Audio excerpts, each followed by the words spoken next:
Morning all of you. कैसे हैं आप लोग? आइए बहुत अच्छे होंगे और क्लासेस को एंजॉय करेंगे। हम लोगों ने 6th क्लास की एनसीईआरटी खत्म कर लिया है, जो कि एंशिएंट यानी कि प्राचीन काल का इतिहास था। अब हम लोग जो है 7th क्लास भी समाप्त कर चुके हैं, जो आपका मध्यकालीन भारत का इतिहास था, और 8 में आप लोग पहुंच चुके हैं।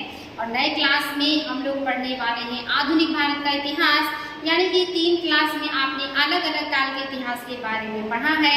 और आपका मॉडर्न हिस्ट्री सभी इतिहास में सबसे ज्यादा महत्वपूर्ण है। हालांकि इतिहास तो सभी पार्ट्स में जो है महत्वपूर्ण होते हैं, आयोग किसी भी पार्ट से कभी भी ज्यादा क्वेश्चन नहीं देता है। तो तीनों पार्ट्स के बारे में आप लोगों को अच्छी जानकारी होनी चाहिए, खास करके जिसे आप पढ़ने वाले हैं, यानी कि मॉडर्न हिस्ट्री के बारे में और भी ज्यादा जानकारी होना चाहिए। तो आज हम लोग शुरू कर रहे हैं मॉडर्न हिस्ट्री को, और आप लोग क्लासेस को जैसे देखते हैं और भी गंभीरता से देखें। नोट्स बनाएं, कमेंट बॉक्स में आंसर राइटिंग जरूर करें और कमेंट जरूर करें। देखिए आज के क्लास का चैप्टर का नाम है कैसे, कब और कहाँ। कैसे, कब और कहाँ पढ़ेंगे हम लोग। तारीखें कितनी महत्वपूर्ण होती हैं। देखिए आप सभी को पता होगा ना, इतिहास का मतलब ही हम लोग पहले कहते थे, इतिहास का मतलब है तारीख, यानी कि इतिहास तारीख से ही शुरू होता है। और सबको ये लगता था कि इतिहास का पर्याय है तारीख, और तारीखों को रटना, तारीखों को याद करना बहुत मुश्किल होता था। सभी को ये लगता था कि इतिहास का मतलब है कि उसमें हर जो महत्वपूर्ण इवेंट है उन सबकी तारीख आपको पता होनी चाहिए। लेकिन ये सत्य नहीं है। इतिहास का मतलब सिर्फ तारीख नहीं होता है, सिर्फ तारीखों से इतिहास नहीं बना है। इतिहास की अच्छी समझ के लिए हमें महत्वपूर्ण तारीखों के साथ साथ बाकी समय के साथ आए हुए परिवर्तन पर गौर फरमाना होता है। जैसे तारीख से आप किसी का बर्थ ऑफ डेट जान सकते हैं, मृत्यु का डेट जान सकते हैं, कब वो राजा बना जान सकते हैं, कब उसने कुछ महत्वपूर्ण वर्क किए जान सकते हैं। लेकिन राजनीतिक परिवर्तन, आर्थिक परिवर्तन, सामाजिक परिवर्तन, सांस्कृतिक परिवर्तन, ये जो आता है ये किसी तारीख में नहीं आता, बल्कि समय के साथ आता है। एक वक्त लगता है, एक लम्हा लगता है, या कहिए कि कुछ कभी कभी साल और कभी कभी शताब्दी लग जाते हैं परिवर्तन होने में। तो ये जो परिवर्तन आता है अन्य क्षेत्रों में, इसको जो हम देखते हैं इतिहास में, ये तारीख से नहीं पता चलता, बल्कि इसमें समय लगता है, वक्त लगता है। तो इसीलिए आप सिर्फ तारीख को इतिहास नहीं कहेंगे, बल्कि एक टाइम पीरियड में आए हुए परिवर्तन को भी हम इतिहास में देखते हैं। और खास करके बड़े एग्जाम्स जैसे IAS, PCS, ऐसे एग्जाम में तारीखों को कम वैल्यू दिया जाता है, बल्कि एक टाइम पीरियड में आए हुए परिवर्तन को वैल्यू दिया जाता है। एक टाइम पीरियड में आए हुए नए नए बदलाव, नई नई जो चीजें हुई हैं, इसका ध्यान दिया जाता है। तो हम लोग इतिहास पढ़ेंगे और इसमें हम लोग सिर्फ तारीखों को ध्यान नहीं देंगे, बल्कि इतिहास में जो चीजें हमें पढ़नी चाहिए, जो सही मायने में इतिहास को बयां करता है, हम लोग उसको देखेंगे। जैसे तारीखें कितनी महत्वपूर्ण होती हैं। तारीखें कितनी महत्वपूर्ण होती हैं। कुछ महत्वपूर्ण इवेंट को छोड़ करके बाकी तारीखों से कोई लेना देना नहीं है। कुछ महत्वपूर्ण आपकी घटनाएं हैं जिनके लिए तारीखें जानना जरूरी है। जैसे आपका असहयोग आंदोलन कब शुरू हुआ, ये तारीख आप समझ सकते हैं। कब स्थगित हुआ, तारीख जान सकते हैं। लेकिन ये समय के दरमियान क्या राजनीतिक परिवर्तन आए, क्या सामाजिक परिवर्तन आए, लोगों ने किस तरह से वर्क किया, क्या उसका उनको आउटपुट आया, ये किसी एक तारीख में नहीं आया, बल्कि एक टाइम पीरियड में आया है। तो इसलिए हम यहाँ पे तारीख के साथ साथ उस परिवर्तन को भी देखेंगे जो समय के साथ आता है। कह रहे एक वक्त था जब इतिहासकार तारीखों के जादू में ही खोए रहते थे। जब किसी राजा की ताजपोशी हुई, कब किसी राजा की ताजपोशी हुई, कब कौन सा युद्ध हुआ, इन्हीं तारीखों पर गर्मागर्म बहसें चलती थी। यानी कि पहले के जो इतिहासकार हैं मोस्टली तारीखों को ज्यादा तवज्जो देते थे। कब राजा शासक बने, कब राजा का जन्म हुआ, कब राजा की मृत्यु हुई, कब राजा ने कौन सा काम किया, इन्हीं तारीखों पे लोगों का अटेंशन होता था और इसी पर हमारा इतिहास टिका होता था, ऐसा हमारा मानना था या ऐसी हमारी धारणा थी। आगे कह रहा है आम समझ के हिसाब से इतिहास को तारीखों का पर्याय माना जाता है। आम समझ में हम ये कहते हैं कि इतिहास का मतलब ही तारीख है। आपने भी लोगों को यह कहते हुए सुना होगा, इतिहास तो बहुत वाव है भाई, बस तारीखें रटते चले जाओ। बहुत सारे लोग ये कहते हैं ना कि इतिहास या हिस्ट्री बहुत वाव है, बस तारीखें ही रटते चले जाओ, इसमें तारीखें ही तारीख हैं और ये तारीखें हमें भूल जाती हैं, इसीलिए इतिहास हमें थोड़ा कम इंटरेस्टिंग लगता है, ऐसा बहुत सारे लोग कहते हैं। क्या इतिहास के बारे में यह धारणा सही है? नहीं, इतिहास के बारे में ये धारणा बिल्कुल ये सही है। सिर्फ इतिहास का मतलब तारीख ही नहीं होती, इतिहास का मतलब सामाजिक, आर्थिक, सांस्कृतिक सभी क्षेत्र में आए हुए बदलाव, परिवर्तन को लिया जाता है बड़े पैमाने पे। इसमें कोई शक नहीं कि इतिहास अलग अलग समय पर आने वाले बदलाव के बारे में होता है। देखिए, इसमें कोई शक नहीं है कि इतिहास क्या होता है, अलग अलग समय पर आने वाले बदलाव के बारे में होता है इतिहास। इसका संबंध इस बात से है कि अतीत में चीजें किस तरह की थी और उनमें क्या बदलाव आए हैं।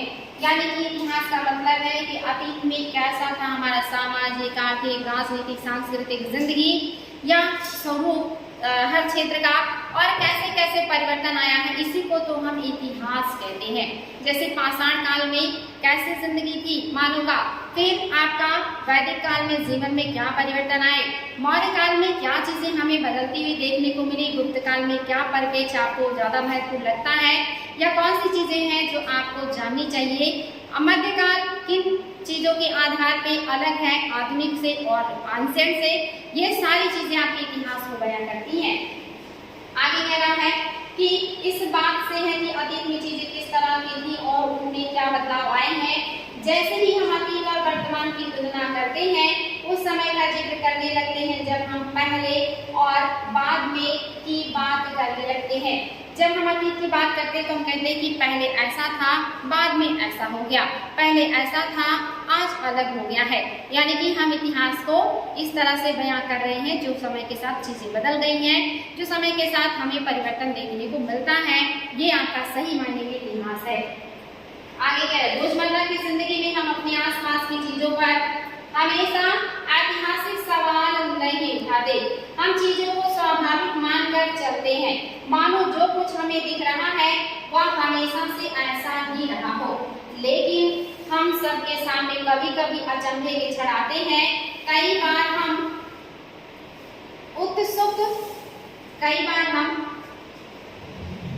उत्सुक हो जाते हैं और ऐसे सवाल पूछते हैं जो वाकई ऐतिहासिक होते हैं। किसी व्यक्ति को सड़क किनारे चाय की घूंट भरते देखकर आप इस बात पर हैरान हो सकते हैं कि चाय या कॉफी पीने का चलन शुरू कब से हुआ होगा। यानी कि हम जीवन में जो बहुत सारी चीजें डेली के डेली देखते रहते हैं, सामान्यतः हमारे सामने बहुत सारी चीजें आती हैं, गुजरती हैं, हम हर चीज पे ऐतिहासिक प्रश्न नहीं उठाते या हर चीजों को इतिहास के बारे में हम नहीं सोचते। लेकिन जैसे आप किसी व्यक्ति को दुकान पे चाय पीते हुए देख करके ये सोच सकते हैं कि आखिर चाय पीना हमने कब से शुरू किया है। वही कह रहा है कि चाय या कॉफी पीने का जो चलन है ये कब से शुरू हुआ होगा। रेलगाड़ी की खिड़की से बाहर झांकते हुए आपके जहन में यह सवाल उठ सकता है कि रेलवे का निर्माण कब हुआ। रेलगाड़ी के आने से पहले लोग दूर दूर की यात्रा किस तरह कर पाते थे। यानी कि जब आप रेलवे की यात्रा करेंगे तो आपके दिमाग में ये सवाल आ सकता है कि आखिर रेलवे का शुरुआत कब से हुआ होगा। जब रेलवे नहीं था तो लोग कैसे सफर करते रहे होंगे। ऐसे सवाल आना लाजमी है। आगे कह रहा है कि सुबह सुबह अखबार पढ़ते हुए आप यह जानने के लिए उत्सुक हो सकते हैं कि जिस जमाने में अखबार नहीं छपते थे उस समय लोगों को चीजों की जानकारी कैसे मिलती थी। यानी कि अखबार ऐसा तो नहीं कि हमेशा से छपता था। पहले के टाइम में तो लोग नकल करने का काम करते थे और ये बहुत मुश्किल होता था, लिखने का काम करते थे हाथ से। तो अखबार पत्र पत्रिका ऐसी चीजें नहीं होती थी। उस समय लोगों को देश दुनिया की खबर कैसे पता चलता ना होगा, ऐसे सवाल भी आ सकते। यानी कि परिवर्तन आया है। कभी रेलगाड़ी नहीं था, फिर रेलगाड़ी हो गया। कभी हमारे जीवन में चाय कॉफी के लिए कोई स्थान नहीं था, लेकिन आज वो हमारी हैबिट हो गई है। कभी न्यूज़पेपर मैगजीन्स नहीं होते थे, लेकिन आज न्यूज़पेपर और मैगजीन्स आम बात हो गई है, हर कोई पढ़ता है। तो देखिए ये जो परिवर्तन आया है इसी को तो इतिहास कहते हैं और इसी परिवर्तन का अध्ययन हम इतिहास में करते हैं। अब उम्मीद है समझ में आया होगा कि सिर्फ तारीखें रखना या तारीखों का पर्याय नहीं है इतिहास, बल्कि समय के साथ जो परिवर्तन आता है उसी को हम सही मायने में इतिहास कहते हैं। कहना है ये सारे ऐतिहासिक सवाल हमें समय के बारे में सोचने के लिए प्रेरित कर देते हैं। समय को हमेशा साल या महीने के पैमाने पर ही नहीं देखा जा सकता। कई बार ऐसी प्रक्रियाओं के लिए कोई तारीख तय करना वाकई गलत होता है जो एक लंबे समय तक चलती रही है।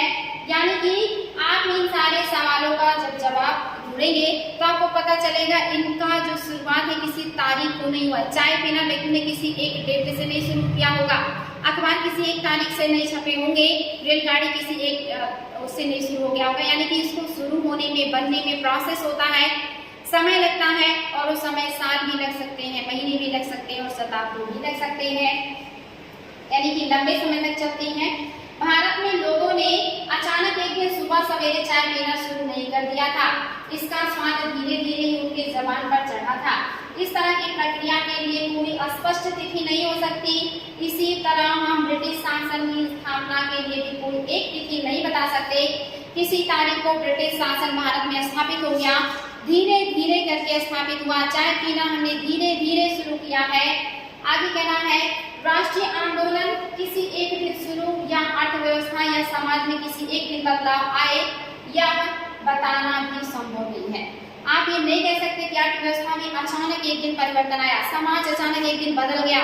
ये एक दिन की बात नहीं है, ये किसी एक तारीख की बात नहीं है। ये समय के साथ बदलाव आता है, समय के साथ परिवर्तन आता है। ये सारी चीजों में समय लगता है।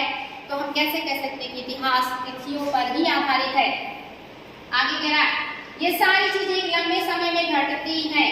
ऐसे में हम सिर्फ एक अवधि की ही बात कर सकते हैं, एक लगभग सही अवधि के बारे में बता सकते हैं जब वे खास बदलाव दिखाई देने शुरू होंगे। यानी कि इसको आपको बयां करना है तो आप अवधि की बात कर सकते हैं कि 1857 की क्रांति का कहां से शुरुआत हुआ होगा और तब 1857 की क्रांति हुई होगी, या कौन कौन सी चीजें जिम्मेदार हुई होंगी, या असहयोग आंदोलन की नींव कैसे पड़ी होगी, फिर कैसे कैसे उसका पृष्ठभूमि तैयार हुआ होगा, लोगों ने असहयोग आंदोलन किया होगा, कैसे चाय जो है हमारे समाज में आया होगा और धीरे धीरे करके लोगों ने चाय को पसंद करना शुरू कर दिया होगा। तो इसके लिए अवधि का उपयोग करेंगे, किस टाइम पीरियड से लेकर इस टाइम पीरियड के बीच में ये परिवर्तन हमें देखने को मिला है या आया है। आगे कह रहा है, तो फिर लोग इतिहास को तारीखों से जोड़कर क्यों देखते हैं? इस जुड़ाव की एक वजह है, एक समय था जब युद्ध और बड़ी बड़ी घटनाओं के ब्यौरे को ही इतिहास माना जाता था। इसके पीछे रीजन है, एक समय ऐसा था कि जब जो दरबारी इतिहासकार होते थे वो राजा के जीवन से जुड़ी हुई महत्वपूर्ण घटनाओं का वर्णन डेट के साथ करते थे और इसलिए हम उसको ज्यादा महत्वपूर्ण समझते थे या तवज्जो देते थे। यह इतिहास राजा महाराजाओं और उनकी नीतियों के बारे में होता था। इतिहासकार यह लिखते थे कि कौन से साल राजा को ताज पहनाया गया, किस साल उसका विवाह हुआ और किस साल उसके घर में बच्चा पैदा हुआ, कौन से साल उसने कौन सी लड़ाई लड़ी, वह कब मरा और उसके बाद कब कौन सा शासक गद्दी पर बैठा। ये सारी चीजें डेट वाइज इतिहासकारों के द्वारा लिखे जाते थे राजा के बारे में। और ये इतिहास जो इनके द्वारा लिखा जा रहा है इसमें महत्व ज्यादातर किसको दिया जा रहा है? तारीख को। आगे कह रहा है, इस तरह की घटनाओं के लिए निश्चित तिथि बताई जा सकती है और इस तरह के इतिहासों में तिथियों का महत्व बना रहता है। ऐसा इतिहास हो तो तिथि महत्वपूर्ण हो ही जाएगा निश्चित ही। आगे कह रहा है, जैसा कि पिछले 2 साल की इतिहास की किताबों में आपने देखा है, अब इतिहासकार बहुत सारे दूसरे मुद्दे और दूसरे सवालों के बारे में भी लिखने लगे हैं। वे इस बात पर ध्यान देते हैं कि लोग किस तरह अपनी रोजी रोटी चलाते थे, वे क्या पैदा करते थे और क्या खाते थे, शहर कैसे बने और बाजार किस तरह फैले, किस तरह रियासतें बनी, नए विचार बनते और संस्कृति व समाज किस तरह बदलने लगी। यानी कि आपने पिछले 6th क्लास और 7th क्लास के एनसीईआरटी में देखा कि सिर्फ तारीखें ही महत्वपूर्ण नहीं है, अब इतिहासकार बाकी चीजों पर भी ध्यान दे रहे हैं कि कैसे मंदिर नगर बन रहे, कैसे वाणिज्यिक नगर बस रहे, कैसे लोगों का प्रवास हो रहा है, कैसे समाज में परिवर्तन आ रहा है, कैसे जीवन शैली बदल रही, कैसे विदेशियों का इफेक्ट पड़ रहा है। ये सारी चीजों का वर्णन कर रहे हैं, आम जनजीवन का वर्णन कर रहे हैं, सामाजिक आर्थिक राजनैतिक हर पृष्ठभूमि का वर्णन कर रहे हैं। यानी कि इतिहास का जो दायरा है वो धीरे धीरे तारीखों से बाहर निकल करके, राजाओं के जीवन से बाहर निकल करके आम जनजीवन से जुड़ गया और साथ ही समय के साथ आए परिवर्तन को भी इतिहास में समाहित कर लिया गया है। आगे देखिए कह रहा है, कौन सी तारीखें, कौन सी तारीखें, कुछ तारीखों को महत्वपूर्ण मानने का पैमाना क्या होता है। हम जो तारीखें चुनते हैं, जिन तारीखों के इर्द गिर्द हम अतीत की कहानी बुनते हैं, वे अपने आप में महत्वपूर्ण नहीं होती। वे इसलिए महत्वपूर्ण हो जाती हैं क्योंकि हम कुछ खास घटनाओं को महत्वपूर्ण मानकर चलने लगते हैं। अगर अध्याय का विषय बदल जाता है, अगर हम नए मुद्दों पर ध्यान देने लगते हैं तो महत्वपूर्ण तारीखें भी बदल जाती हैं। यानी कि तारीखें, हम जब कुछ महत्वपूर्ण इवेंट हुए रहते हैं तो हम उन तारीखों को ज्यादा जोड़ देते हैं, लेकिन अगर उसका विषय वस्तु बदल जाए तो फिर तारीखें महत्वपूर्ण नहीं रहती। जैसे ये पूछ ले कि जलियांवाला बाग कांड कब हुआ था, तो आपको तारीख बताना होगा। लेकिन ये पूछ ले कि जलियांवाला बाग कांड क्यों हुआ था, तो फिर आपको दूसरा रीजन बताना होगा, वहां पे तारीख महत्वपूर्ण नहीं रहेगा। तो इसीलिए आप देखेंगे ये जो नजरिया है ये जब बदलता है तो तारीखों का महत्व भी बदल जाता है। एक उदाहरण पर विचार कीजिए, भारत में ब्रिटिश इतिहासकारों ने जो इतिहास लिखे उसमें हर एक गवर्नर जनरल का शासनकाल महत्वपूर्ण है। ये इतिहास प्रथम गवर्नर जनरल वारेन हेस्टिंग के शासन से शुरू होते हैं। यानी कि मान लेते हैं तारीख के हिसाब से कि कौन से गवर्नर जनरल ने कब से शासन करना शुरू किया और कब तक किया, तो इसके लिए तो ये महत्वपूर्ण है कि हमें पता हो कि कब वो गवर्नर जनरल बने और कब उनकी जगह पे कोई और आ गया था। तो इस तरह से महत्वपूर्ण हो सकता है। जैसे इतिहास में प्रथम गवर्नर जनरल जो है ये कौन हो जाएंगे, वारेन हेस्टिंग के शासनकाल से शुरू होते हैं और आखिरी वायसराय लॉर्ड माउंटबेटन के साथ खत्म होते हैं। अलग अलग अध्यायों में हम दूसरे गवर्नर जनरल यानी कि हेस्टिंग, वेलेस्ली, बैंटिंग, डलहौजी इन सभी के बारे में पढ़ेंगे। तो थोड़ा सा यहाँ पे आप लोग देख लीजिए, मैं आप लोगों को यहाँ बता दे रही हूँ गवर्नर जनरल के बारे में, क्योंकि यहाँ से आयोग के द्वारा क्वेश्चन पूछे जाते हैं कि आपके जो गवर्नर जनरल है इनके बारे में क्वेश्चन आता है। गवर्नर जनरल के बारे में ये महत्वपूर्ण करते हैं, थोड़ा ध्यान दीजिएगा। जब क्वेश्चन आता है कि बंगाल का गवर्नर, बंगाल का प्रथम गवर्नर कौन था, प्रथम गवर्नर कौन था, तब देखिए उत्तर क्या होता है। आयोग ने कई बार पूछा है, इसको याद रखिएगा। बंगाल का प्रथम गवर्नर कौन था, तो थे ये लॉर्ड क्लाइव। याद रखिए जो इम्पोर्टेंट है, एग्जाम में पूछा हुआ है कि बंगाल का प्रथम गवर्नर कौन था, तो उत्तर होगा लॉर्ड क्लाइव। लेकिन अगर ये पूछ ले कि बंगाल का प्रथम गवर्नर जनरल कौन था, जनरल, देखिए जनरल शब्द जब जुड़ जाए कि जनरल कौन था, तब आपका क्या हो जाएगा उत्तर, तब आपका उत्तर बदल जाएगा और यहाँ पे हो जाएगा वारेन हेस्टिंग, वारेन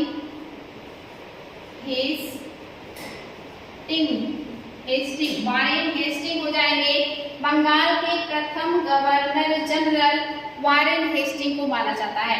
क्वेश्चन ये भी आता है कि भारत का प्रथम गवर्नर जनरल कौन था, भारत का प्रथम गवर्नर जनरल कौन था, गवर्नर जनरल कौन था, तब आपका उत्तर क्या हो जाएगा, विलियम बेंटिक। याद रखिएगा, तब हो जाएगा विलियम बेंटिक, विलियम बेंटिक उत्तर हो जाएगा विलियम बेंटिक। कभी कभी ऑप्शन में क्वेश्चन आता है कि भारत का प्रथम गवर्नर जनरल कौन था। अगर ऑप्शन में आपका विलियम बेंटिक है तो विलियम बेंटिक सही है, लेकिन कभी कभी ऑप्शन में विलियम बेंटिक नहीं देता है, गवर्नर जनरल में दे देगा आपका क्लाइव, हेस्टिंग, कैनिंग। तो आप क्या करेंगे, तो वहां पे आपको वारेन हेस्टिंग को सही करना होगा। यानी कि भारत का प्रथम गवर्नर जनरल तो आपके कौन है, विलियम बेंटिक। लेकिन अगर वो ऑप्शन में नहीं है तो आप किसे करेंगे, वारेन हेस्टिंग को सही करेंगे। ये चीज याद रखिएगा। अगर पूछ ले कि भारत का अंतिम गवर्नर जनरल, देखिए अंतिम गवर्नर जनरल कौन था, गवर्नर जनरल कौन था, तो फिर उत्तर क्या हो जाएगा, कैनिंग। कैनिंग आप सभी को पता होगा 1857 के बाद इनको हटा दिया गया था, यानी कि इनका पद समाप्त कर दिया गया, गवर्नर जनरल का पद समाप्त कर दिया गया था। ये चीज याद रखिएगा। अगर पूछे कि भारत का प्रथम वायसराय, भारत का प्रथम वायसराय कौन था, वायसराय कौन था, तो भारत का प्रथम वायसराय भी कौन हो जाएगी, कैनिंग। अंतिम गवर्नर जनरल भी है और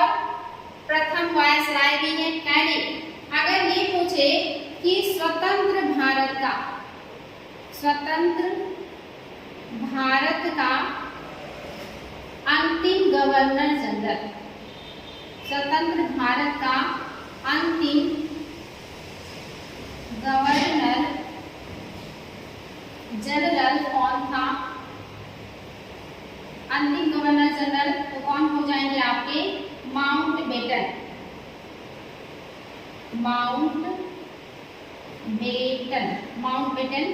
और अगर पूछ ले कि स्वतंत्र भारत का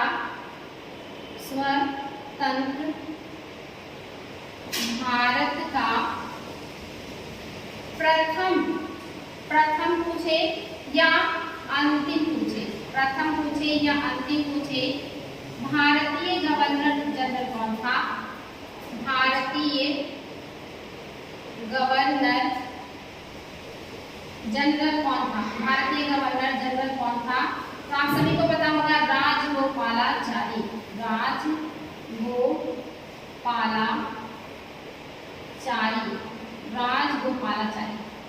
ये देखिए, इस तरह से क्वेश्चन आए के द्वारा बार बार पूछे जाते हैं, बच्चों को बहुत कंफ्यूजन होता है। ये पॉइंट याद रखिएगा।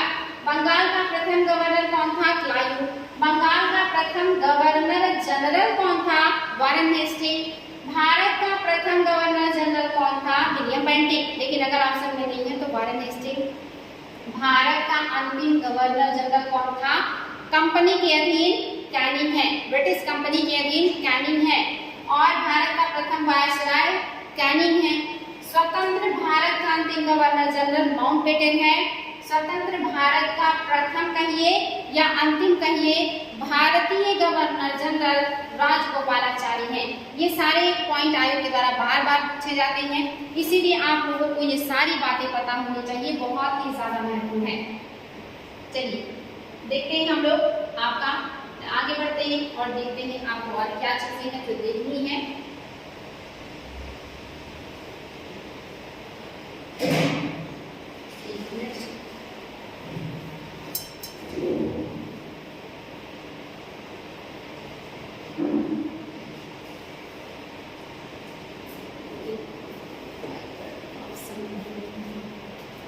बहुत ही महत्वपूर्ण है, जो सारी बातें मैंने बताई हैं उसको ध्यान दीजिएगा। गवर्नर जनरल के बारे में महत्वपूर्ण फैक्ट है, गवर्नर कौन था, बंगाल का गवर्नर जनरल कौन था, सारा आयोग में पूछा हुआ है।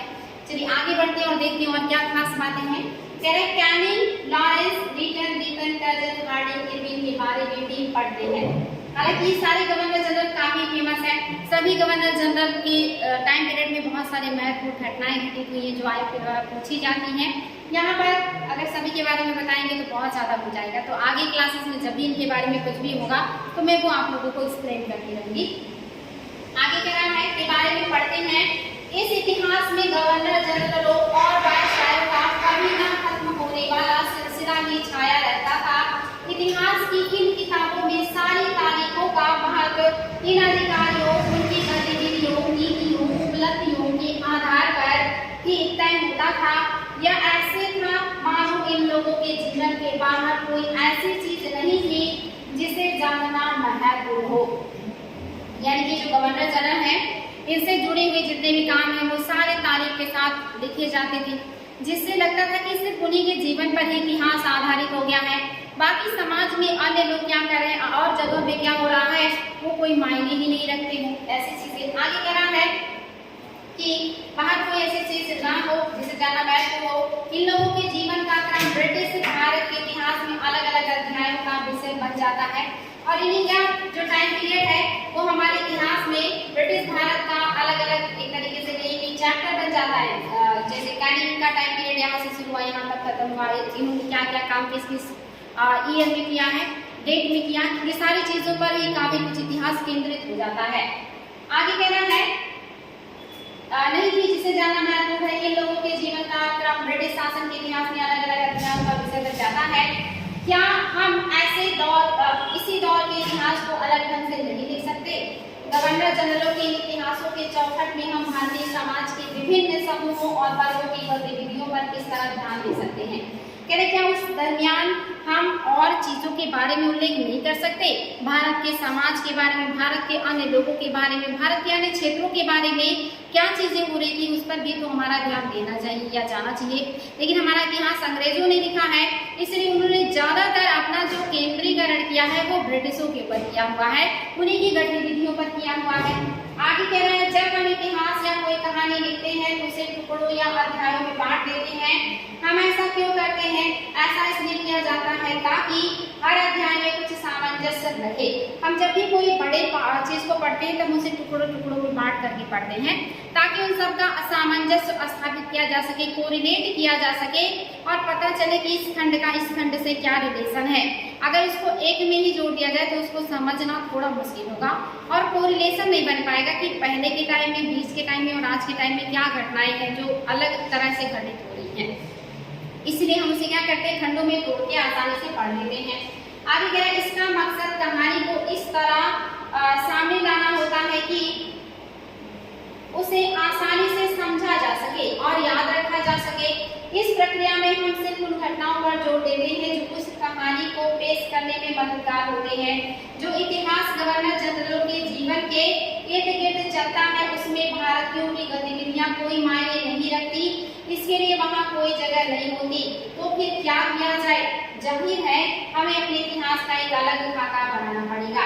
यानी कि जो ब्रिटिशों ने इतिहास लिखा उसमें वो ज्यादातर जो उनका कंसंट्रेशन है, जो फोकस है वो अंग्रेजों की गतिविधियों पर है, उन्हीं के ऊपर है।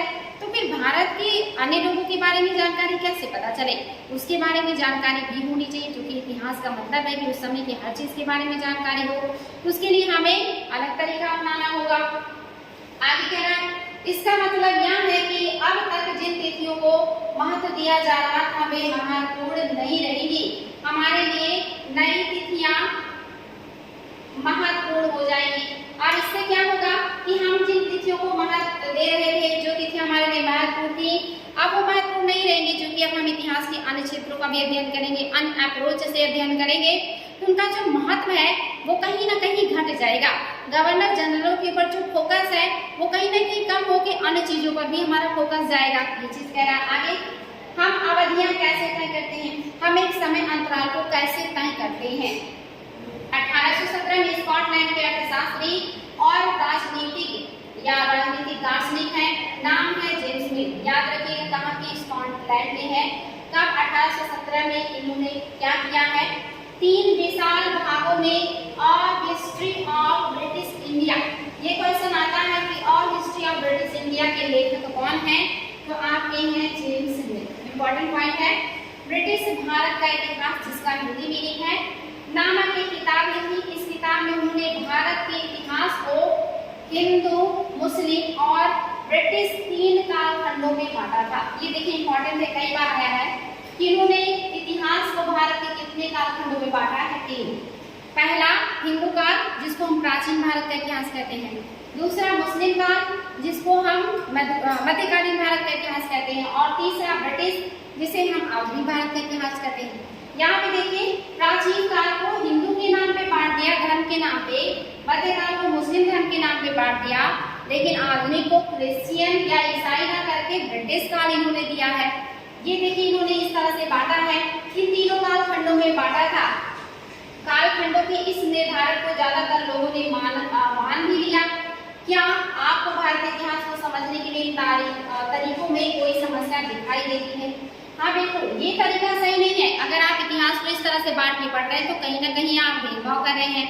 ऐसा नहीं कि एंशिएंट काल में सिर्फ हिंदू ही थे, समाज में सिर्फ हिंदू ही सर्वाइव कर रहे थे, दूसरे जाति के, दूसरे धर्म के या दूसरे लोग नहीं थे। बहुत सारे विदेशी भी थे उस समय। ऐसा नहीं कि मध्यकाल में सिर्फ मुस्लिम लोग ही थे, हिंदू राजा, हिंदू प्रजा, हिंदू और अन्य बहुत सारे धर्म के लोग भी तो थे। तो इस तरह से किसी एक धर्म को बढ़ा चढ़ा के अगर आप तवज्जो देंगे तो आपका सारा जो केंद्रीकरण है वो उसी धर्म के प्रति हो जाएगा, बाकी को आप नेग्लेक्ट कर देंगे। तो ये आपका कहीं भी विचारधारा सही नहीं है। तो इस तरह से आपका ये जो बांटा है जेम्स मिल ने, ये सही नहीं है। इतिहास को हम अलग अलग कालखंडों में बांटने की कोशिश क्यों करते हैं? इसकी भी एक वजह है। हम एक दौर की खासियतों, उस उसके केंद्रीय तत्वों को पकड़ने की कोशिश करते हैं। इसलिए ऐसे शब्द महत्वपूर्ण हो जाते हैं जिनके सहारे हम समय को बांटते हैं। ये शब्द अतीत के बारे में हमारे विचारों को दर्शाते हैं। ये हमें बताते हैं कि एक अवधि से दूसरे अवधि के बीच आए बदलाव का क्या मतलब है। यानी कि हम जो समय के अवधियों में बांटते हैं, रीजन क्या है उसको अलग अलग कालखंडों में बांटने का। तो रीजन है इसकी जो मतलब इस दरमियान हम एक दौर की खासियत को जानना चाहते हैं, किन तत्वों पर समाज का केंद्रीकरण था उसको जानना चाहते हैं। इसके अलावा हम ऐसे शब्दों का महत्वपूर्ण मतलब जो है कह रहा कि ऐसे शब्द महत्वपूर्ण हो जाते हैं जिसके सहारे हम समय को बांटते हैं। इसलिए हमें ऐसे शब्दों को चूज करना होता है जिसके आधार पे हम समय को बांट करके उसको पढ़ने या उसको समझने का प्रयास करते हैं। ये चीज याद रखिएगा, बहुत ही महत्वपूर्ण है। आगे कह रहा है ये शब्द अतीत के बारे में हमारे विचारों को दर्शाते कि प्राचीन काल के बारे में हमारे विचार कैसे हैं। साथ ही भी हमें बताते हैं कि एक अवधि से दूसरी अवधि में आए बदलाव का क्या महत्व है, इस दरमियान जो परिवर्तन आया है उसका क्या इफेक्ट पड़ा है, इसके क्या महत्व है। निगेटिव और पॉजिटिव दोनों वैल्यू या पॉइंट्स को हम देखते हैं। मिल को लगता था कि सारे एशियाई समाज सभ्यता के मामले में यूरोपीय से पीछे हैं। ऐसा मिल का मानना है कि जो एशिया का पूरा समाज है, चाहे वो हिंदू जगत हो या इस्लाम, ये सभी लोग यूरोपीय के समाज से या उनके सभ्यता संस्कृति से बहुत पीछे हैं। ऐसा कौन मान रहे हैं? जेम्स मिल। इतिहास की उनकी साझेदारी या समझदारी ये भी थी कि भारत में अंग्रेजों के आने से पहले यहाँ हिंदू और मुसलमान तानाशाहों का ही राज चलता था। जो मिल है इनको लग रहा है जब तक अंग्रेज यहाँ नहीं आए थे तो यहाँ पे हिंदू और मुस्लिम जो राजा हैं ये तानाशाही करते थे, जनता का शोषण करते थे और लोगों को परेशान करते थे। यानी कि समाज कल्याण का काम नहीं कर रहे, विकास नहीं कर रहे, बल्कि लोगों का शोषण कर रहे, उनको टॉर्चर कर रहे हैं। ऐसा कौन मान रहे हैं? मिल मान रहे हैं। यहाँ चारों ओर केवल धार्मिक बैर, इन्हें लगता है कि यहाँ चारों ओर केवल धार्मिक बैर ही विद्यमान है, जातिगत बंधन है और अंधविश्वासों का ही बोलबाला है। मिल को लगता है अंग्रेजों के आने के पहले यहाँ पे चारों ओर धार्मिक बंधन है, बैर है, झगड़े हैं, जातिगत बंधन है, अंधविश्वासों का बोलबाला है। इसके अलावा और भारत में कुछ भी नहीं था। ऐसा मिल को लगता है कि ये लोग जब तक नहीं आए हैं तब तक भारत में धर्म के नाम पे लोग आपस में लड़ते हैं और जाति के नाम पे एक दूसरे को बंधन में बांधने का काम करते हैं। साथ ही इन्हें लग रहा है कि हर तरफ अंधविश्वास है, यहाँ पे आडंबर का ही बोलबाला था। इसके अलावा समाज में और कुछ भी नहीं था। ऐसा कौन सोच रहे? ऐसा मिल महोदय का सोचना है जो कहीं से भी सही नहीं है। मिल महोदय का सोचना कहीं से सही है। रीजन आप सभी को पता है, ऐसे बहुत सारे हिंदू राजा हुए हैं जिन्होंने सहिष्णुता की नीति अपनाई, वाणिज्य का विकास किया, कला एवं संस्कृति का विकास किया, जनता के कल्याण के लिए काम किया। जैसे कि अशोक, एंशियंट काल का एक उदाहरण अशोक का ले सकते हैं।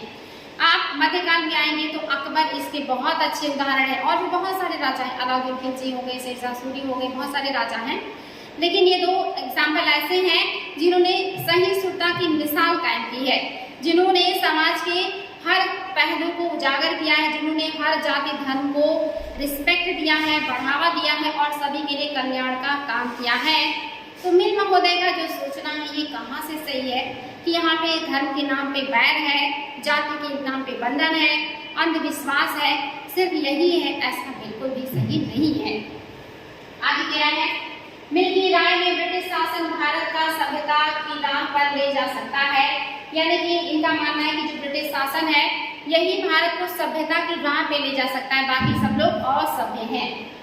मिल आगे इस काम के लिए जरूरी था कि भारतीय यूरोपीय शिष्टाचार, कला, संस्थाओं और कानूनों को लागू किया जा सके और इसके लिए जो अंग्रेजी कल्चर है, अंग्रेजी शिक्षा है, अंग्रेजी नियम कानून है वो भारत में लागू होना चाहिए। ऐसा कौन मान रहा है? ऐसा मिल का मानना है। मिल ने तो यहाँ तक सुझाव दिया कि अंग्रेजों को भारत के सारे भूभाग पर कब्जा कर लेना चाहिए ताकि भारतीय जनता को ज्ञान और सुखी जीवन प्रदान किया जा सके। उनका मानना था कि अंग्रेजों की मदद के बिना हिंदुस्तान प्रगति नहीं कर सकता। यानी कि मिल महोदय का मानना कि अंग्रेजों को पूरे भारत पे अधिकार कर लेना चाहिए ताकि पूरे भारत का नैतिक उत्थान हो, विकास हो, उनको सभ्य बनाया जा सके। अगर ऐसा नहीं होता है तो भारतीयों का उत्थान नहीं होगा। ये ऐसे ही रहेंगे, बर्बर रहेंगे, जंगली रहेंगे, धर्म जात के नाम पे लड़ते रहेंगे और यहाँ पे कोई भी विकास या उत्थान या प्रगति नहीं होगा। ऐसा किसका मानना है? ऐसा मिल का मानना है। इतिहास की इस धारा में अंग्रेजी शासन प्रगति और सभ्यता का प्रतीक था।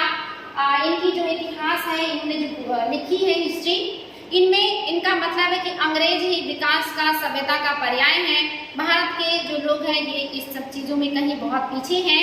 इतनी छोटी मानसिकता है इनकी, इतनी छोटी सोच है जो ये इस तरह की विचारधारा रखते हैं। इन्होंने हमारे इतिहास को पढ़ा ही नहीं। ये पढ़ते तो पता चलता कि हमारे यहाँ का जो इतिहास है वो कितनी ज्यादा समृद्धशाली है, विविधता में एकता की बात करता है। आगे देखिए, क्या इतिहास प्रगति का प्रतीक था? आगे करें, अंग्रेजी शासन से पहले सारा अंधकार का दौर था। क्या इस तरह की धारणा को स्वीकार किया जा सकता है? ठीक है, जब तक अंग्रेज नहीं आए थे भारत में अंधकार का युग था। हर तरफ भ्रष्टाचार था, करप्शन था, अंधविश्वास था, जातिगत बंधन थे और धर्म के नाम पे लोग लड़ते मरते रहते थे। सभ्यता नहीं थी, संस्कृति नहीं थी, लोगों का दिमाग विकसित नहीं है, प्रगति नहीं है। यहाँ पे अंधकार ही अंधकार है। ये कह रहे हैं बहुत ज्यादा डार्कनेस है अंग्रेजों के आने के पहले। अंग्रेज ही भारत में ब्राइटनेस ला सकते हैं, ऐसा कौन कह रहे हैं? मिल। क्या इतिहास के किसी दौर को हिंदू या मुसलमान दौर कहा जा सकता है? क्या इतिहास के किसी दौर को आप हिंदू और मुसलमान दौर कह सकते हैं? क्या ये बात सही लगेगा कहना? आगे कह रहा है कि क्या इस सारे दौरों में कई तरह के धर्म एक साथ नहीं चलते थे? किसी युग को केवल उस समय के शासकों के धर्म के हिसाब से तय करने की जरूरत क्या है? यानी कि क्या ये सिर्फ एक ही धर्म का उस समय बोलबाला था? क्या अन्य धर्म के लोग सर्वाइव नहीं करते थे? क्या धर्म को आधार बना के किसी इतिहास को लिखना सही होगा? आगे कह रहा है कि केवल उस समय के शासकों के धर्म के हिसाब से नहीं कर सकते। अगर हम ऐसा करते हैं तो इसका मतलब यह कहना चाहते हैं कि औरों के जीवन और तौर तरीकों का कोई महत्व नहीं होता। हमें याद रखना चाहिए कि प्राचीन भारत में सारे शासकों का भी एक धर्म नहीं होता था। बहुत सारे शासक हैं जो कोई शैव धर्म का है, कोई वैष्णव धर्म का है, कोई जैन को मानता है, कोई हिंदू धर्म को मानता है, कोई अन्य धर्म, अन्य संप्रदाय को मानता है। तो सारे राज्यों का एक ही संप्रदाय या धर्म नहीं है, तो हम इस आधार पे हिंदू काल कहना सही नहीं होगा। अंग्रेजों द्वारा सुझाए गए वर्गीकरण से अलग हटकर इतिहासकार भारतीय इतिहास का आमतौर पर प्राचीन, मध्यकालीन तथा आधुनिक काल में बांटकर देखते हैं। इस विभाजन की भी अपनी समस्याएं हैं। इतिहास को इसका खंडों में बांटने की यह समझ भी पश्चिम से आई है। ये जो भारत के इतिहासकार भारत के इतिहास को 3 भागों में बांट के पढ़ते हैं, एंशिएंट यानी कि प्राचीन, मिडिवल यानी कि आपका मध्यकालीन, आधुनिक यानी कि मॉडर्न, ये भी सही नहीं है। लेकिन ये तौर तरीका भी हमने किससे सीखा है?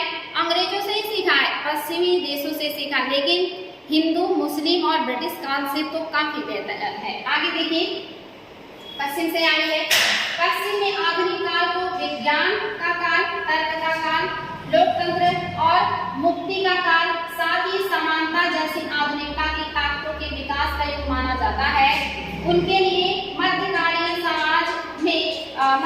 समाज वे समाज से जहां आधुनिक समाज की ये विशेषताएं नहीं थी। क्या हम अपने अध्ययन के लिए आधुनिक काल को, इस अवधारणा को बिना सोचे समझे या बिना सोचे विचार किए ऐसे ही अपना सकते हैं?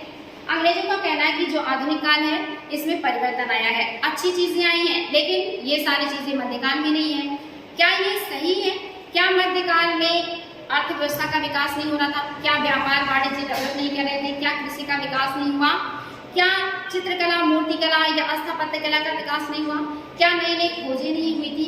ऐसा बिल्कुल भी नहीं है। तो ये कह देना कि ये सारी चीजें सिर्फ आधुनिक काल में हुई है, मध्यकाल में ऐसा कुछ भी नहीं हुआ है, ये सरासर गलत हो जाएगा, जैसा कि अंग्रेजों का मानना है। और आधुनिक भारत में कौन सा बहुत ज्यादा विकास हुआ? जो भी विकास अंग्रेजों ने किया है, चाहे अंग्रेजी शिक्षा लागू किया, चाहे रेलवे का विकास किया, चाहे डाक का विकास किया, ये सब तो उन्होंने अपने फायदे के लिए किया था, हमारे लिए थोड़ी किया था। हमारे कृषि को बर्बाद कर दिया, भारतीयों के उद्योग धंधों को बर्बाद कर दिया, यहाँ की बहुत सारी चीज़ों को उन्होंने फेरबदल कर डाला। हमारे जो कल्चर था उसमें बहुत ज़्यादा परिवर्तन कर दिया।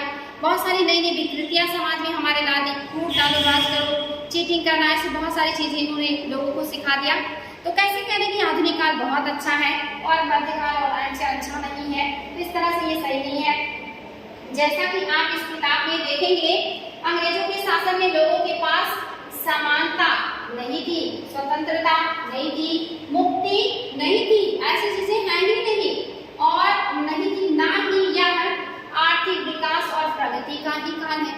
यानी कि कुछ भी तो ऐसा नहीं हो रहा है जिस बात का हवाला देकर के ये लोग कह रहे हैं कि आधुनिक काल विकास का दौर है, आर्थिक स्वतंत्रता है, मुक्ति है, समानता है, ऐसा कुछ भी नहीं है। और ये कहते हैं कि आधुनिक काल में ये सारी चीजें पाई जाती हैं। बहुत सारे इतिहासकार इस युग को औपनिवेशिक युग भी कहते हैं। बहुत सारे इतिहासकार ने इस काल को क्या कहा है? औपनिवेशिक युग भी कहा, आधुनिक काल ना कह के औपनिवेशिक युग कहा। औपनिवेशिक क्या होता है? इस किताब में आप पढ़ेंगे कि किस तरह अंग्रेजों ने हमारे देश को जीता और स्थानीय नवाबों और राजाओं को दबाकर अपना शासन स्थापित किया। आप देखेंगे कि किस तरह उन्होंने अर्थव्यवस्था व समाज पर नियंत्रण स्थापित किया। आप अपने सारे खर्चों का निपटाने के लिए राजस्व वसूल किया, अपनी जरूरतों की चीजों को सस्ती कीमत पर खरीदा, निर्यात के लिए महत्वपूर्ण फसलों की खेती कराई, और इन सारी कोशिशों के कारण क्या बदलाव आए। यानी कि आप इसमें देखेंगे ना, वो औपनिवेशिक का मतलब होता है कि किसी देश के सामाजिक, आर्थिक, राजनीतिक, खास करके आर्थिक और राजनीतिक चीजों पर कंट्रोल स्थापित कर लीजिए और उसको अपने हिसाब से कर चलाइए। राजनीति आपके हिसाब से हो, अर्थव्यवस्था आपके हिसाब से, उत्पादन आपके हिसाब से हो, बिक्री आपके हिसाब से हो, तो उसे हम कहते हैं औपनिवेशिक। तो यहाँ पे अंग्रेज बड़ी सारी चीजें कर रहे हैं, राजस्व वसूल कर रहे हैं, अपने खर्चे भारत से चला रहे हैं, अपने हिसाब से चीजों को सस्ते में खरीद रहे हैं, महंगे में बेच रहे हैं, इसके अलावा उन्हीं चीजों का उत्पादन कर रहे हैं जिसकी उनको जरूरत है। ये सारी चीजें इन लोगों ने बदलाव लेके आए। आप ये भी जानेंगे कि ब्रिटिश शासन के कारण यहाँ की मूल्य, मान्यताओं और पसंद नापसंद, रीति रिवाज और तौर तरीकों में क्या बदलाव आए। जब एक देश पर दूसरे देश के दबदबे से इस तरह के राजनीतिक, आर्थिक, सामाजिक और सांस्कृतिक बदलाव आते हैं तो इस प्रक्रिया को औपनिवेशीकरण कहते हैं। जब आप किसी देश पर इतना अधिकार कर लीजिए कि उसका राजनीति आपके हिसाब से चले, अर्थव्यवस्था आपके हिसाब से चले, समाज आपके हिसाब से चले, संस्कृति आपके हिसाब से हो, तो ये क्या कहलाता है? औपनिवेशीकरण कहलाता है। यानी कि वो आपका उपनिवेश हो गया है। लेकिन जल्दी ही आप ये समझ जाएंगे कि सारे वर्ग और समूह इन बदलाव को एक ही ढंग से अनुभव नहीं कर रहे थे। इसलिए इस किताब को हमने अतीत यानी कई अतीतों पर केंद्रित नाम दिया गया है। आगे देखिए, हम किस तरह जानते हैं, हम किस तरह से जानते हैं। भारतीय इतिहास के पिछले 250 साल का इतिहास लिखने के लिए इतिहासकार कौन से स्रोतों का इस्तेमाल करते हैं? प्रशासन अभिलेख तैयार करना, अंग्रेजी शासन द्वारा तैयार किए गए सरकारी रिकॉर्ड इतिहासकारों का एक महत्वपूर्ण साधन होते हैं। अंग्रेजों की मान्यता थी कि चीजों को लिखना बहुत महत्वपूर्ण होता है।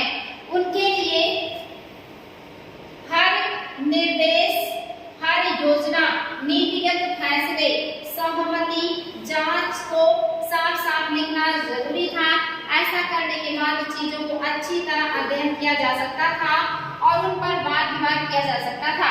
इस समझदारी के चलते ज्ञापन, टिप्पणी और प्रतिवेदन पर आधारित शासन को शासन की संस्कृति पैदा हुई।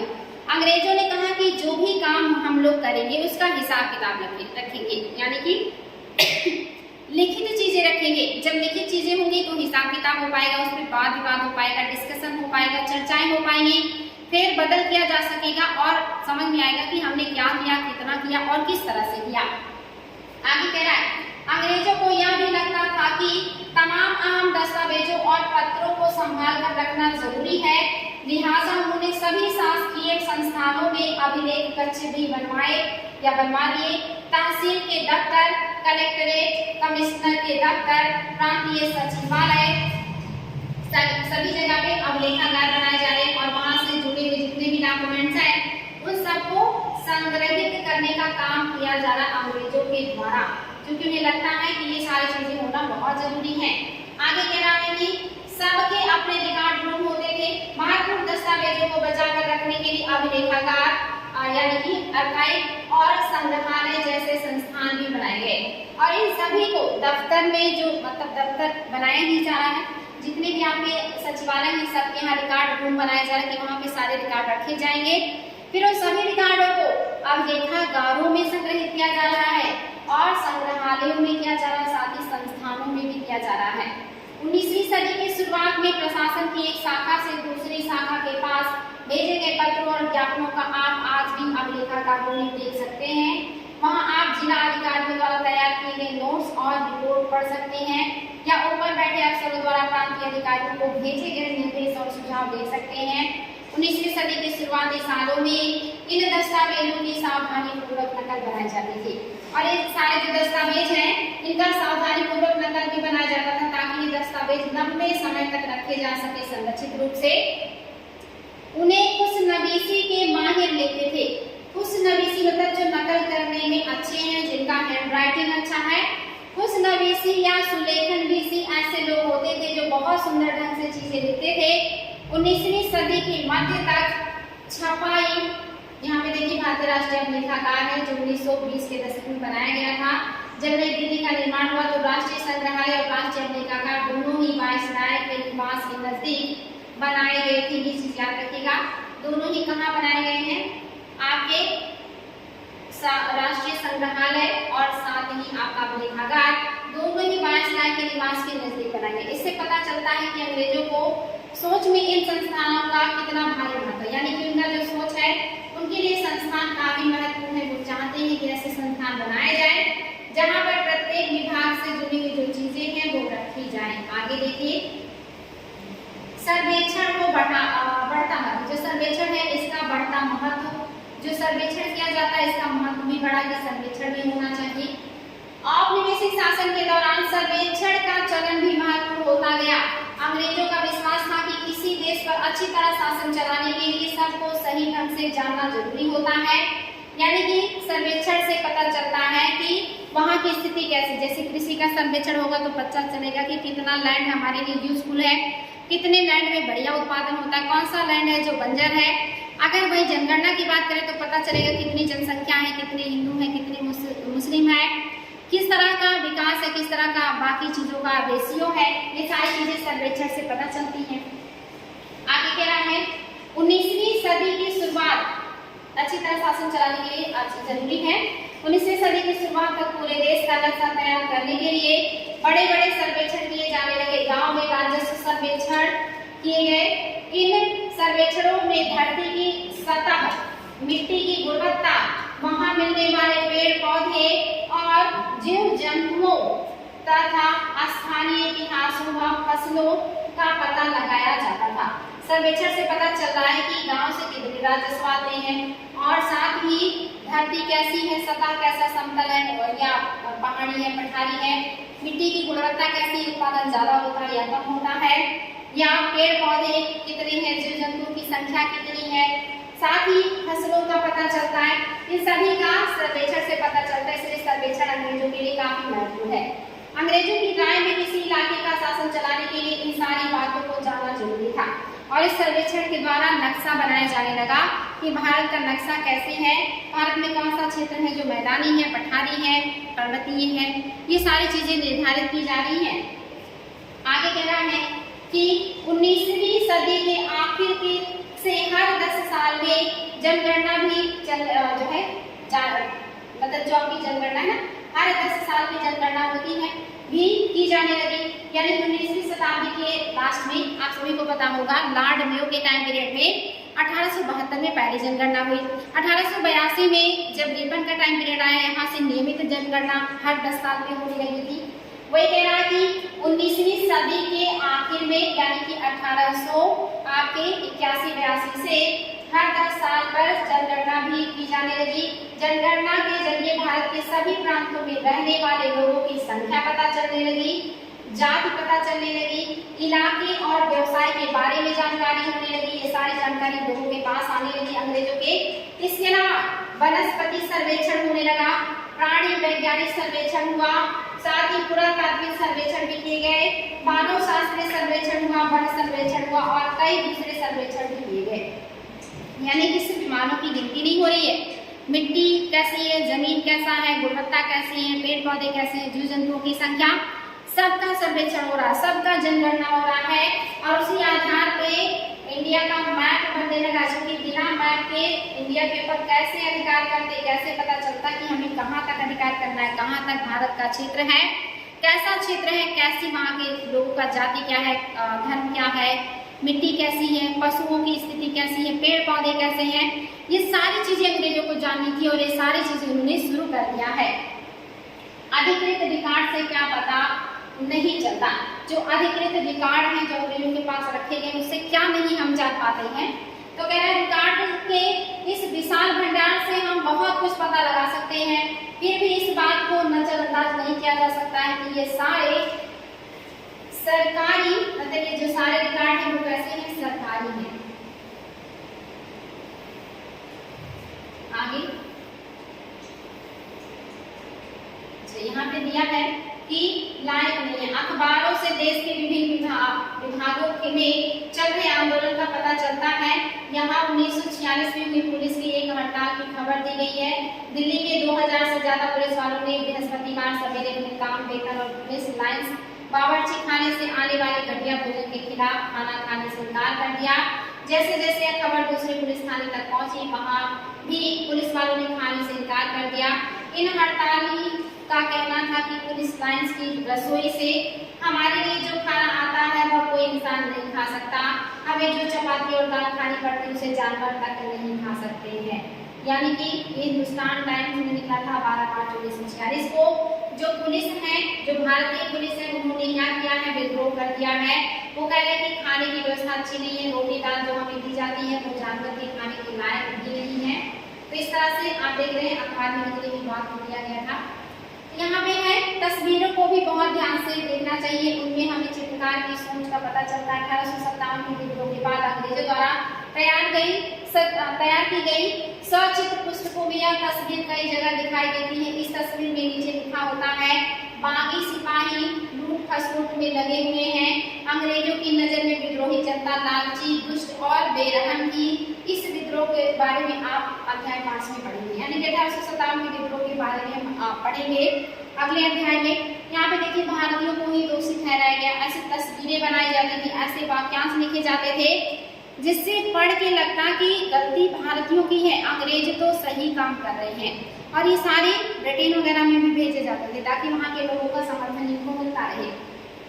तो जो भी दस्तावेज मिलते हैं उसमें क्या होता है, सरकारी रिकॉर्ड है, इनसे हमें यही पता चलता है कि सरकारी अफसर क्या सोचते थे, उनकी दिलचस्पी किन चीजों में थी और बात के लिए वे किन चीजों को बचाए रखना चाहते थे।